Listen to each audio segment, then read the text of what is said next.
Greetings and welcome. Welcome back to the Sweet Spot where science meets soul. I'm Dr. Derek Sweet. I'm your host, and you're in Take Action Tuesday on the Sweet Spot. Yesterday, we talked about making the first move. But today it's about follow through. Because let's be real, ideas, they're easy.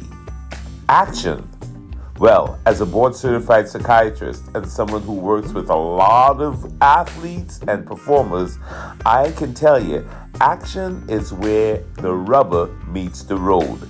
And action is also where a lot of folks get stuck. So why do we talk about it? Why do we think about it? And why do we plan for it, but never do it? That's the weirdest thing. Have you ever been in that situation? You've talked about something, you're thinking about it, you're planning for it, you're doing all of these seemingly preparatory steps, but nothing is actually happening? Well, science has some answers for you. But don't worry, I also have some solutions as well, all right? So let's dive right in. This is the 3 psychological reasons we don't take action and also how to beat them. The first reason that we don't take action is procrastination. You know, the I'll start tomorrow or I'll get to that. That's from behavioral psychology. They talk about the idea that we have to understand that procrastination is not laziness. Even though tomorrow is a liar and we know that the truth is not in it and nothing is going to happen, we have to not see procrastination as laziness because we make people even less inclined to do work if we're blaming them. Procrastination, from a neuroscience and a psychological perspective, is more of a battle between our short-term and our long-term brain. You see, the research is showing that we delay action because our brains want to prioritize immediate comfort over future rewards. And sometimes the future rewards involves taking an action that has a lot of work involved in it and drudgery, and we sort of don't want to do that, and we'd rather get the nice dopamine hit of just doing something like scrolling or going out for a drink or hanging out with friends. So yeah, thank you dopamine for that. That's what's going on. You're just getting dopamine hits in order to not do the work. So here's the solution. You've got to make it ridiculously easy, according to what the behavioral psychology folks say. You have to just take one tiny step. If you want to work out, don't worry about like how many reps you have to do. Just put your sneakers on. All right, if you need to write a report, don't worry about like how is it going to flow in the transitions of what you're going to write. Just open up the document and sit in front of the computer. These tiny actions, they will trick your brain into motion.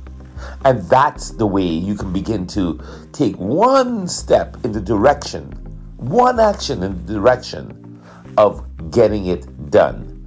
Because as Benjamin Franklin said, you may delay, but time will not. And I think Rumi also put it this way: the problem is, or the trouble is, you think you have time, but it's always ticking. So all right, we looked at procrastination and we gave you a very, very quick, tiny action that you can do. And then what's the second reason that people don't take action here on Take Action Tuesday? You know what it is? It's the desire for certainty. What if it doesn't work out? What if it goes wrong? If we don't have certainty, sometimes, according to cognitive psychologists, that will make us paralyzed in our spot. We will not want to take action because we want it to be certain.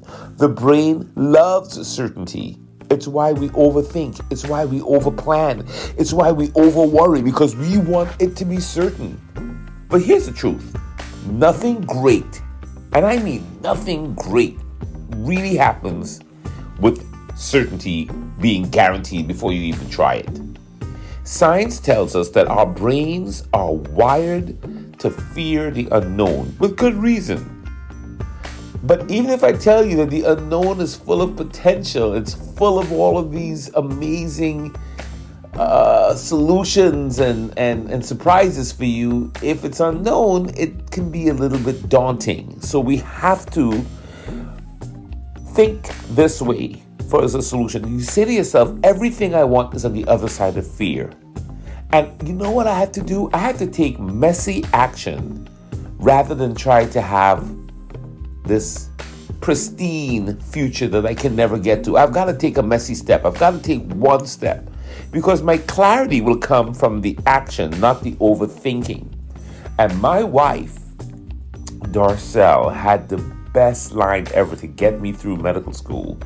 And it was, done is better than perfect. I'll just repeat that. And a shout out to you, Darcel. Done is better than perfect. Sometimes I'm writing an essay or I'm working on something and I'm tinkering with it. And I'm like, I'm not sure. And she would just say, look, done is better than perfect. So keep that in mind.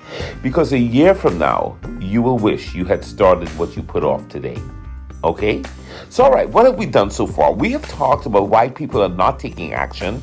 And we said that the first thing is that they procrastinate. And that the second thing is that there's this desire for certainty.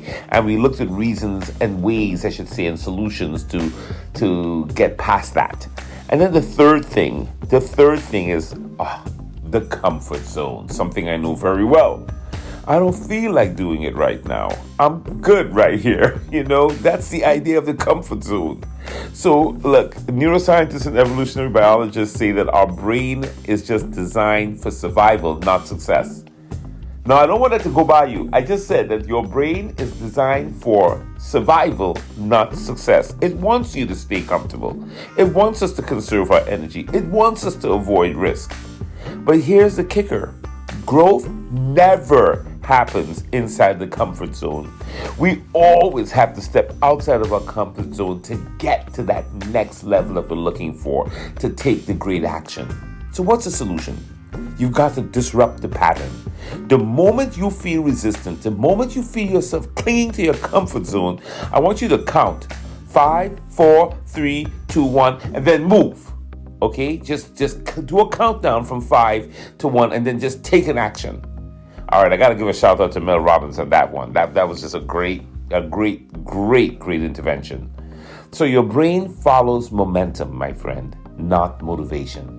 So give yourself this countdown and take an action. Because comfort is the enemy of progress, and you don't want to stay in comfort. Okay, look, that's all we have for now, but I'm going to tell you, if you're listening to this and you've had something that you've been putting off, this is your sign. Whatever it is, take one action now, not later. Because this is Take Action Tuesday. And Tuesday waits for no one. Go take that action. All right. I'll see you tomorrow for Win It All Wednesday. This is Dr. Sweet. Thank you for joining me. Thank you for being here. Thank you for listening. And if you want to learn more, just join me on Instagram, on Twitter. Join me on LinkedIn. And you can even catch me on Threads. Peace.